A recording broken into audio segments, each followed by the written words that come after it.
Today at the museum, on the finishing straight, trikes bring motor racing back to Brooklands. Gentlemen, prepare to pedal. And go.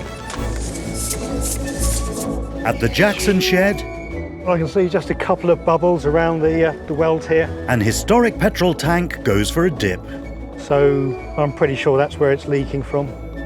and a wannabe bus driver Keep going. Now, handbrake. signs up to the School for Skids. Oh my gosh!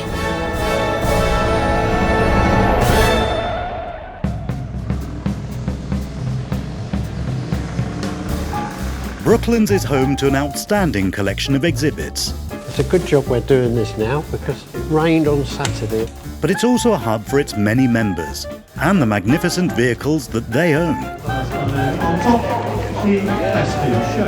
And every year, the site arranges rallies, like this London Bus Museum event, where enthusiasts and owners gather and marvel at the hidden gems, usually housed in lockups and garages across the nation. I'm fascinated by the attire. Can I get a ticket as well? Yeah, sure, by all means. One day, broadcaster and DJ Ed Adu would love to own and drive a vintage vehicle of his own. I mean, that glorious sight of all different types of buses is so good to be here. But for now, he's making do with a model or two, which he'll add to his 500-strong collection back home. Really, that's striking, that one, because I haven't seen that before. When it comes to buses, Ed's all in. This is the moment where I start crying. I'm thinking, £120. Some of my colleagues have said, that's why you're not married, because you're not going to find a wife with your bus collection.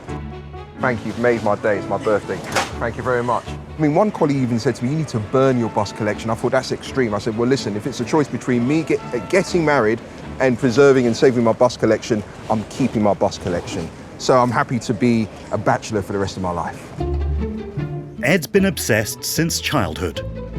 When I was in primary school, I used to call the travel information hotline, and I used to call them every week and ask them to send me updated timetables. It got to the point there were literally 400 or 500 timetables, and my mum was not pleased. And my mum called London Transport and said, listen, if he calls you again, call me. Don't take his calls. The organiser of today's event is Leon Daniels, chair of the London Bus Museum. He recently trained Ed to be a bus conductor for a fundraiser. So one of the last times I saw you, Ed, we did that big special event, you remember, for charity? did, yeah. Which was just amazing. I think since you did such a great job as a conductor, Yeah. what about if you go and drive it? Love to drive an RT. That would be incredible. Okay, Forget the Route Master. Get ready. The RT is the one. that's the one. As Leon heads off to attend to bus day business, Ed begins to worry about what he's let himself in for. As long as it's not going to be like what you see in those classic films where you end up doing the skid test. If I do this, I can't do the skid test. And yeah, I'll be honest to Leon, I say, listen, I'll drive the bus in a straight line, but if you want me to kind of do sort of whirly kind of, a skid test type of thing, it could be problematic. I mean, I don't think the bus would be in its original state. I'd have to sign something and say, listen, put my house on the line. There are very few jobs that the engineering-savvy volunteers at Brooklands can't tackle. If I can get this in, we'll have cracked it. From tyres and fuel tanks to wings and water hoses, their can-do attitude gets stuff done. Hang on. But over at the Jackson shed, retired engineer Gareth Pemberton knows that this bike and its intriguing engine needs specialist help. Well, this is our Soames Norton. It's double overhead camshaft Manx Norton. Got a very special engine and a very special fuel system, but we've been trying to run it at demos. The problem we've had is that we've got a fuel leak. For the bike to run, it's vital they discover where the fuel is escaping from. What we want to do first is take the tank off. We're going to do a water test just to see where the leak is and then go from there. The engine on this 1950s Norton was the brainchild of Robin Jackson, pictured here near the front of the car. A brilliant tuning wizard who ran his business out of the very shed that Ian and Gareth are working in today. First thing I'm going to do is take some of the auxiliary pipes off. with a special fuel system. It's got a lot of extra piping. Robin Jackson has legendary status at Brooklands, and this Norton is the only motorbike the museum owns that links directly back to him, a fully functioning exhibit that showcases his engineering genius. Nobody knows exactly how the engine is tuned, as Jackson took its secrets to his grave, but keeping it intact, authentic and running well is hugely important for bike-loving volunteers like Gareth. So that's that one off. With the pipes off and tank unclipped, Gareth prepares it for a swim. The water test should reveal the exact location of the hairline crack and allow Gareth to pull off a great fix for the museum he loves. I could work in any part of the museum, to be honest, and I'd find it fascinating. I've chosen motorcycles because that's my real passion, I think. Time to take a dip. I can see just a couple of bubbles around the weld here. So I'm pretty sure that's where it's leaking from. The leak is just at the place where the fuel nozzle was welded onto the tank originally. Gareth knows that more conventional welding in this exact same spot could do more harm than good. The Norton's almost out of options, but the team aren't giving up. Hi, Gareth. And volunteer Ian Dabney's taking the tank away for an off-site fix. I think the only thing we can do is get it laser welded. Well, I'll take it down to the guys in Havant. Thanks a lot, Gareth.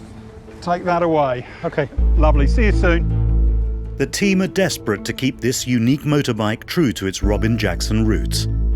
But whether the museum's historic Norton can be reunited with its original tank, all comes down to a futuristic fix.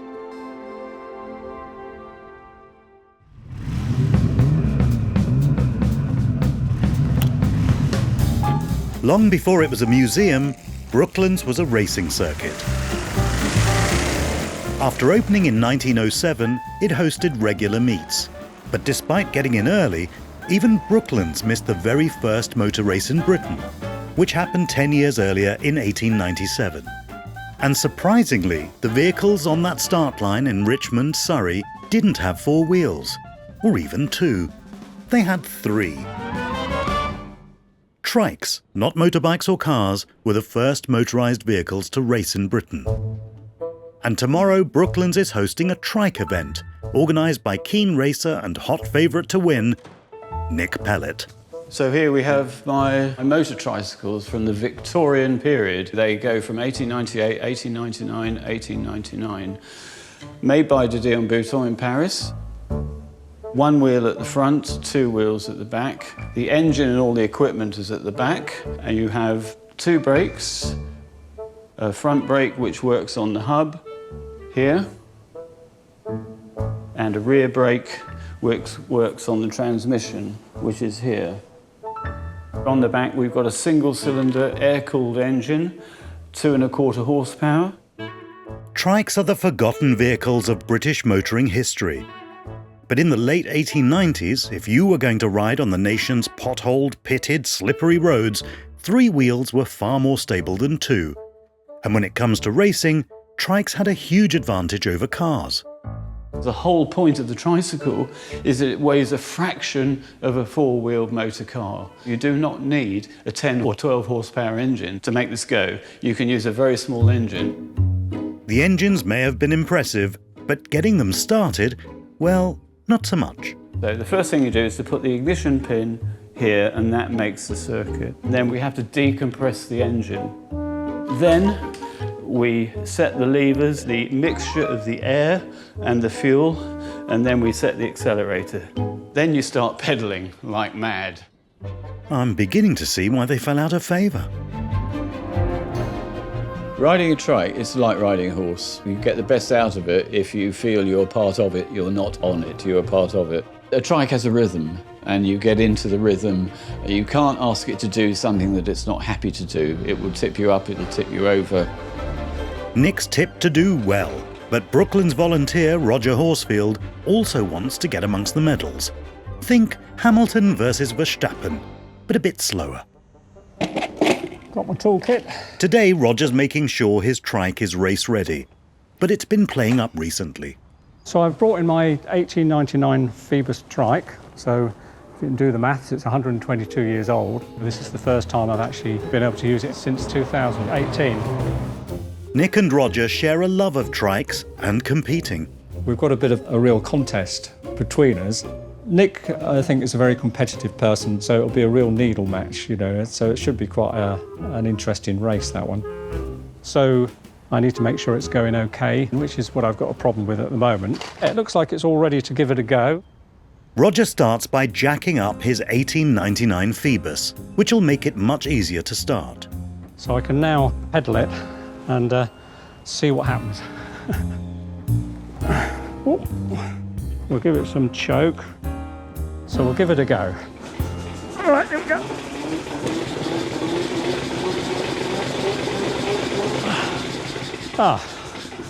So it's not even firing.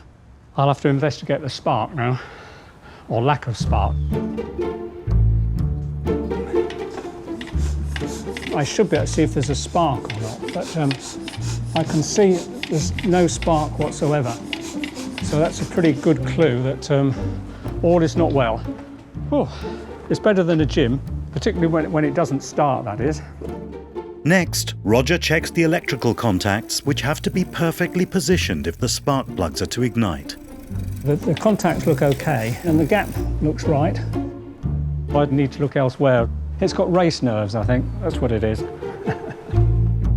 The race is in 24 hours' time, and Nick's trikes are running like a dream. If he wants to compete, Roger needs to fix his Phoebus fast. I've been really looking forward to racing, so I hope I can get it going, because it'll be a real, you know, a real disappointment if I can't get it going. There's no consolation in standing watching everyone else go around. Roger's running out of fixes. His last hope is replacing the coil in the ignition system. So it's a bit fiddly. The coil helps generate the volts required for the spark plugs to ignite and combustion to happen. Right, I've got another coil here, which is brand new. Luckily, it's exactly the same size. Just going to give it a go now and see what happens. Right, okay, let me get on the beast. Switch on. Right, decompress, here we go.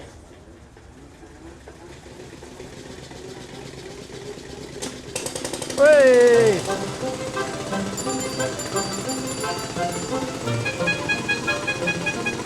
Hey! I'm exhausted, but it's going. Right, so we should be okay for tomorrow.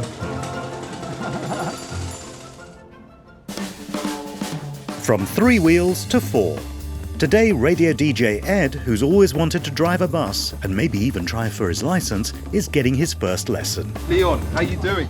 His instructor, Leon Daniels, Ed, my friend, It's good to see you. got his license aged 21 and went on to become a managing director at Transport for London. Despite being a high-up, he always loved getting behind the wheel. There's no harm in showing those people that you employ that you can do the job like they do it. I don't do it quite as well as they do because they have lots more practice than I do, but I would always go out, and often if we were starting something new, I would drive the first journey on the first day. Ed's been building up to this moment his whole life. A classic bus, maybe a period uniform, and definitely a peaked cap. But at no point did his double-decker dreams involve cones. Now I'm scared because Leon is placing cones, and this is a proper lesson. I thought I was just going to be driving up to the top and then round, but this is a proper driving lesson. Training for bus drivers goes back decades. After World War II, at the London Transport School, new recruits practiced the basics indoors before being allowed in the cab and on the road. And whilst Ed won't be rescuing any accident victims or coming to an emergency stop at a zebra crossing, he is genuinely interested in getting a bus driving license. Leon's offered to give him a head start, and test number 1 is manoeuvrability. Okay, Ed, so I'll put the cones out. Wow! This is to help you practice your steering. It's Okay. like your cycling proficiency test, but much more difficult. Come on, give it a go.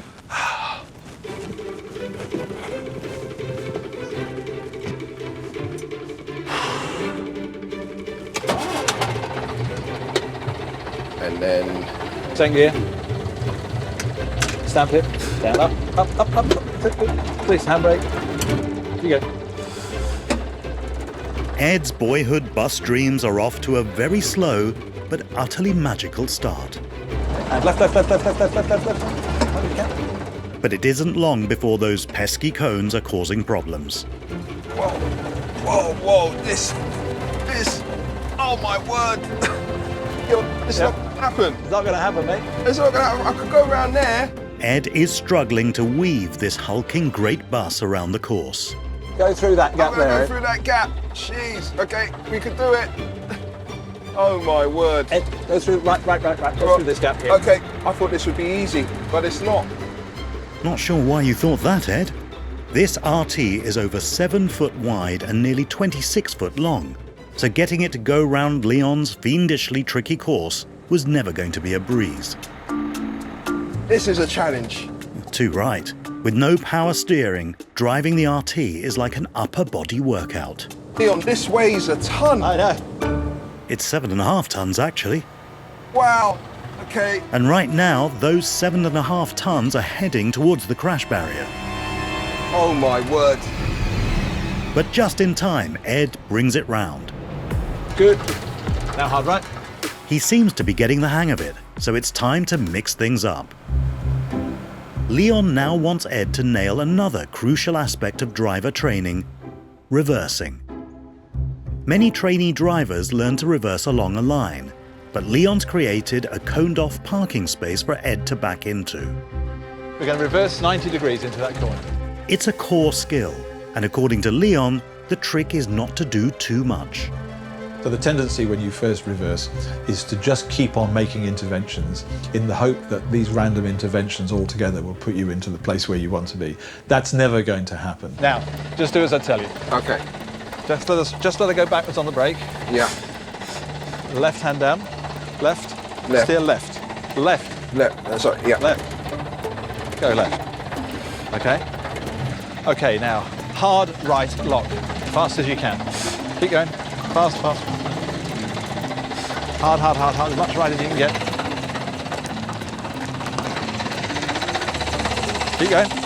Keep going. Lovely. It's all going very smoothly. Okay, stop. Well, quite smoothly. And stop.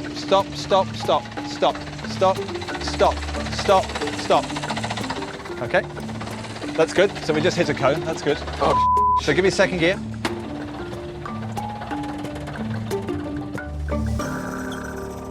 Next up, Leon wants Ed to practice one of the most fundamental and enjoyable parts of being a bus driver: passenger pickup. Ed, here's a special trick we do in the school. Yep. You see these people waiting at the bus stop? Yeah, drive straight past them. okay.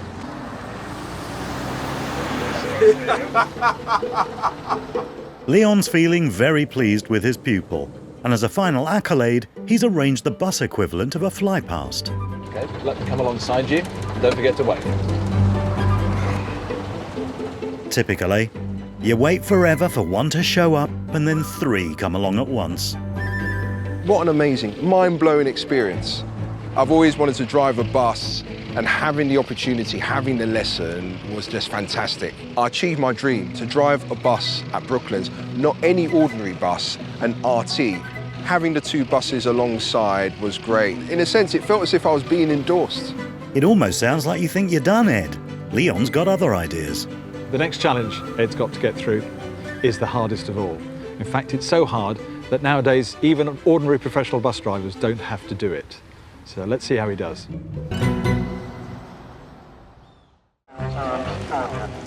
Brooklands loves to keep its exhibits authentic and moving, which is why the motorbike team want to repair the original tank on this Manx Norton and get it back on the track. The tank has developed a hairline fracture around the fuel nozzle, but Ian reckons he knows someone who can help. Hi, Alan. He's meeting Alan Barker from EMP Tooling, an expert in laser welding. What have you got for me today? Right, this is the one that's leaking. Let's get it on the machine, get it under the microscope, and we can have a proper close look at that. Magnified 10 times, Ian's fears for the tank are soon confirmed. Yeah, so we've probably got a crack about 3/4 of the way around there, as you can see there. That's your crack there, Ian. And what it is, if you look here on the job, it's right on the outer edge of the weld. But the good thing is, with a machine like this, we can easily repair that. It's just the news Ian wanted to hear. And the reason laser welding might work wonders and conventional welding won't all comes down to molten metal. The biggest difference, and the reason why these lasers are so suitable for vintage repairs and all sorts of repairs, is that we never end up with a constant liquid state. Regular welding would cause a much larger area of the tank to heat up and stay molten for longer, and that weakens the base metal. See you in about an hour I'll see you in about an hour and a half. Alan starts hollowing out the hairline fracture.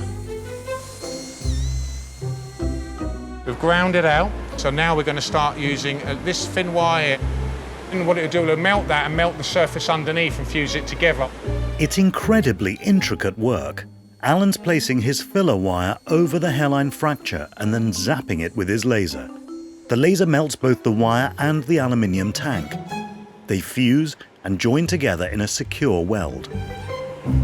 My laser beam is hitting the rod first, melting it. Setting's just right now. It's a nervous time for Ian. This tank's a one-off, so Alan really needs to repair it or we're in a bit of a difficult situation.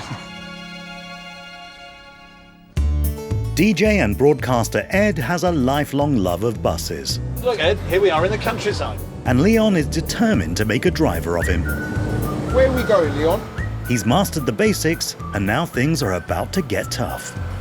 So there's one more thing in your test before you can become a bus driver, and it's just one of those things that you just can't do on the road. Today, Ed is going to the skid pan at Thruxton in Hampshire to learn a skill that all bus drivers had to master years ago. I'm intrigued. What are we going to do here? When you say what we're going to do, it's what you're going to do. Oh my word, this looks terrifying. You're going to love it. Teaching bus drivers on a skid pan goes back to the early part of the 20th century, and buses had solid tyres. So actually solid tyres are just lethal in the wet. Bus drivers were taught to recognise what the skid felt like, and they were taught how to get out of it. So that tradition continued, and even when we went on to pneumatic tyres, we carried on teaching bus drivers not how to skid, but how to feel for a skid and how to get out of one if you were so unlucky as to get into it. Opened in 2014, this concrete skid pan covers 3,200 square metres, and thanks to its 34 sprinklers, it's super slippery. Ed will soon be in the driving seat, learning how to correct a skid. But first, Leon's going to show him what a full-on, handbrake-induced skid looks and sounds like.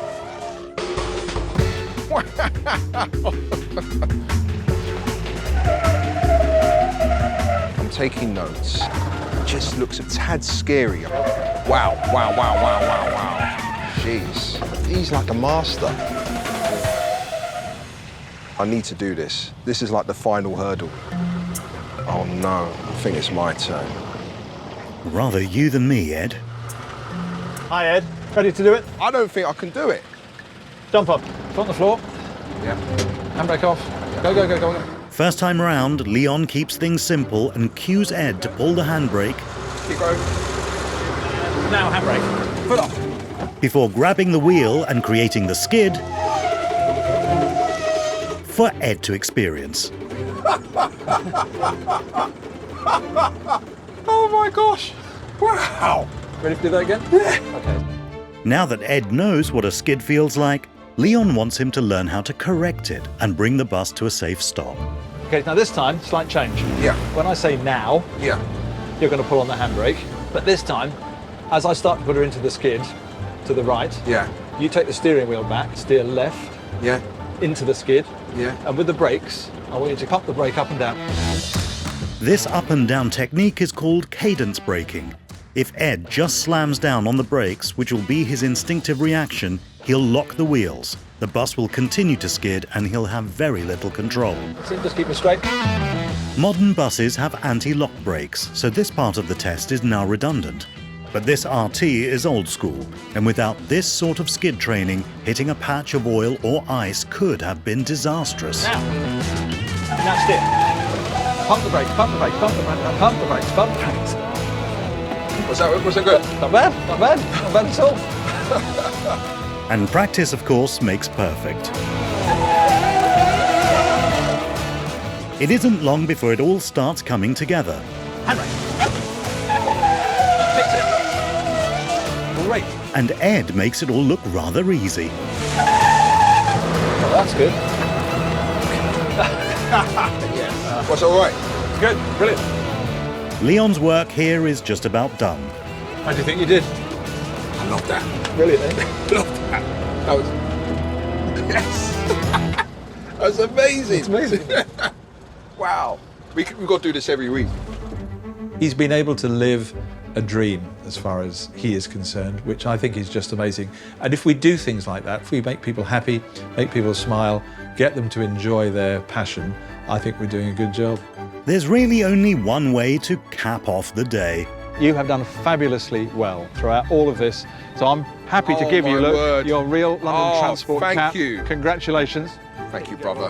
Thank you. Seriously, this is a special moment. Oh, my word. You know, I've wanted to do this all my life, and you've made it happen. Thank you. Today, Ed's boyhood dream became a reality, and he's one step closer to becoming a qualified driver. I can't describe what happened.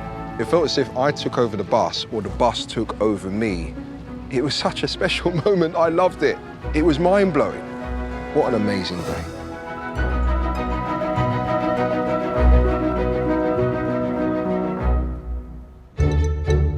From one special day to another, it's race time at Brooklands. There she is.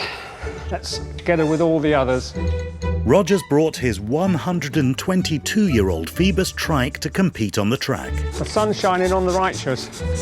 These vehicles have been all but forgotten in the history of motor racing. But at this event, where the trikes will compete for the fastest time over a set number of laps, they'll get a much-deserved moment in the limelight. Okay, Jim. The event's been organised by Nick, a super experienced rider, So I think the trikes had better be along there. and a clear favourite, who's being very modest about his podium prospects. Yeah, the chances are fairly good, but I'm here to enjoy it. You know, I'm not here to win. Music to Roger's ears. My aim is really to show the history of motor racing in Britain, because this is how it starts. It doesn't start on 2 wheels, it doesn't start on 4 wheels, it starts on 3 wheels. Many of the riders here today are wearing Jarrett jerseys. They belong to the De Dion Bouton Club that's organised the race. Charles Jarrett was a pioneering early trike racer and would be amazed at the number of glorious trikes from his era, the 1890s, that are on the start line today. And whilst a few are feeling jittery ahead of the first 7-lap race, I'm probably feeling more nervous than I was before. There's 10. Roger and Nick are like two old pros. I'm so cool at the moment. This is a 1-mile race for the Brooklands Finishing Straight Cup, and may the best man win. Gentlemen, prepare to pedal. Hands up.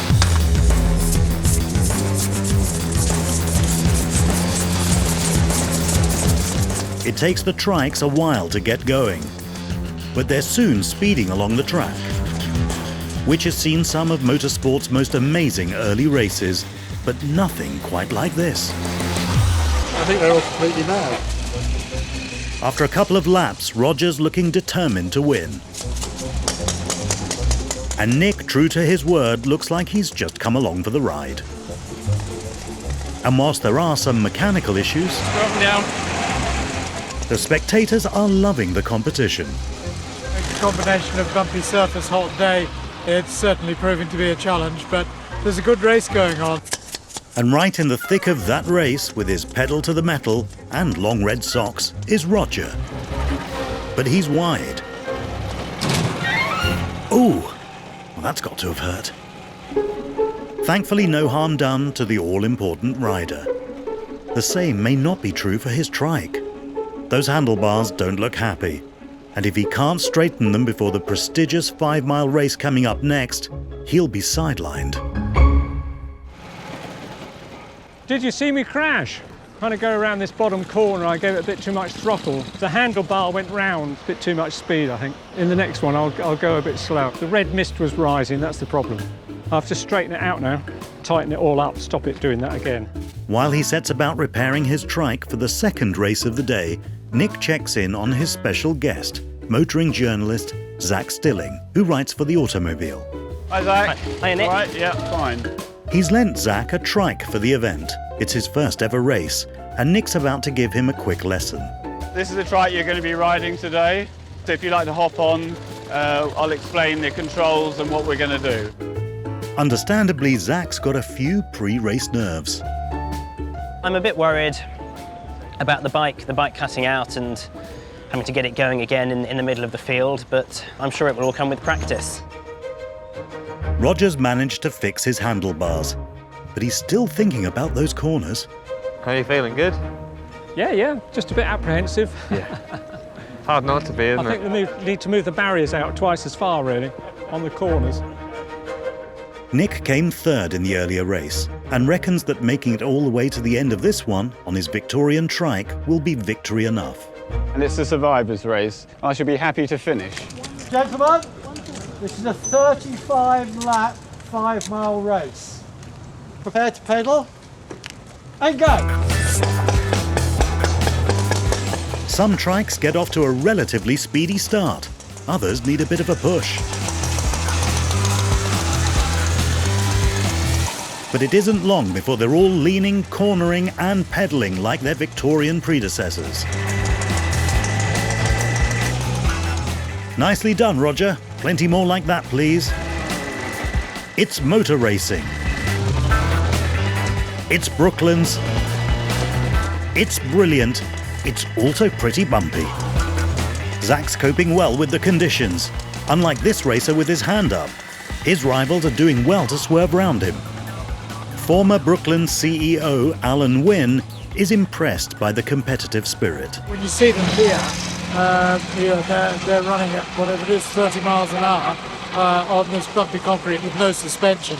And it really is quite hairy. There's actually some quite close racing. Right in the thick of it and maxing out his speed with an aggressive, aerodynamic riding position is Roger. He's in it to win it. Also in contention is Nick in the white helmet and his student Zach, number 7. All in all, it's an incredible spectacle and inspiring others to sign up next year. I'll have a go one day, but I've learned a lot today about how they work. What a lot of fun. As the front runners approach 35 laps of the track, somebody has to win. And today that somebody is Nick. He's lapped a few competitors and takes the checkered flag. And Roger, well, he's right behind him in second. And nobody is more surprised to have won than Nick. I won. No intention of winning. In fact, I thought I was a lap behind last time's winner. So I was desperate to overtake him, but when I was shown the checkered flag pointed at me, I was rather surprised. So I was ahead of him the whole time. As is only right and fitting, triumphant trikes win trophies. And handing out the prizes is Alan Wynne. And so to the results. In second place, last time's winner, Roger Horsfield.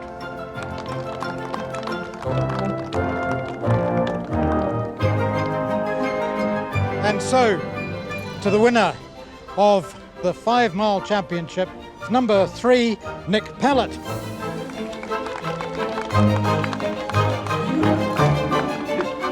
Thank you. Thank you. Thank you. Thank you very much for that. The trophy. Yes, you get the real thing. Thank you. Roger had his eyes on the big prize, and whilst it wasn't to be, there's always next year. Great. I think everyone has had a fantastic time. The weather's been better. The racing's been good. So it's been fantastic. So I can't wait till the next race. Nick's victory is twofold. He won a race, but much more important than that, he and his fellow enthusiasts are rescuing trike racing from obscurity and bringing these magnificent vehicles to a place where they can be fettled and fixed, ridden, raced, and cherished for many years to come.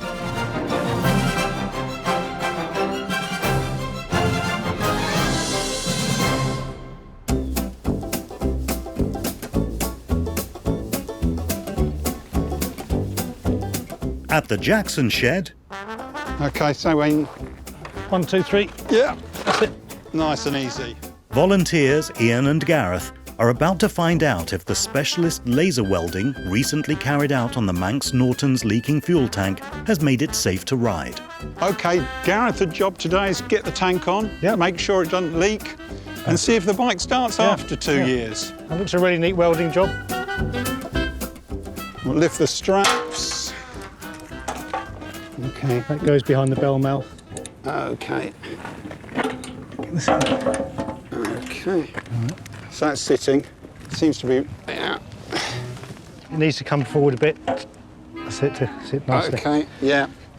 Seems good. Gareth needs to reattach some of the bike's many pipes whilst the tank is still fitted loosely.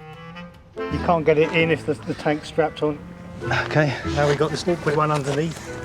Yeah. Okay. Can you get in there? Yeah. That's it. With most of the pipes in place, Gareth tightens everything up. And I'll just nip that connection up nice and tight, but not over tighten it. And straps the tank back on. That's the easy bit. Yeah. And now the hard bit. Time to put the weld to the test.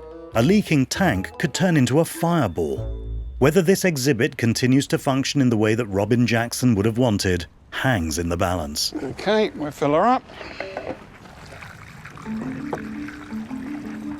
I'm going to put a fair amount in, Gareth, just to... Yes, yeah, for sure, yeah. Just test it.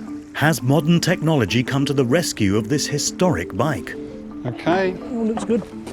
Excellent. Okay. First signs are very promising.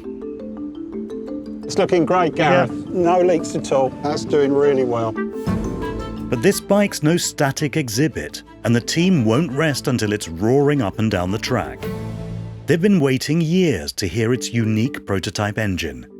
Nobody knows exactly how it's configured, because it was a test bed for Robin Jackson's renowned go faster thinking. He designed it with maximum power in mind. The Manx in Manx Norton refers to the Isle of Man, a motorbike racing mecca. Nortons regularly raced the Isle of Man's grueling mountainous circuit and took the checkered flag. This racing heritage and Robin Jackson's genius are at the heart of what Ian and Gareth are trying to preserve. 1, 2, 3. But no one said it would be easy.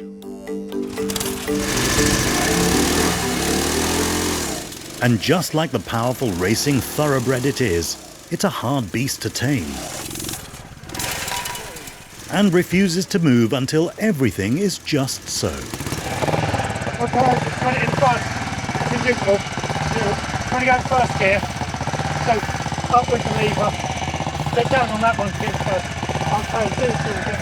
Okay, okay, this side.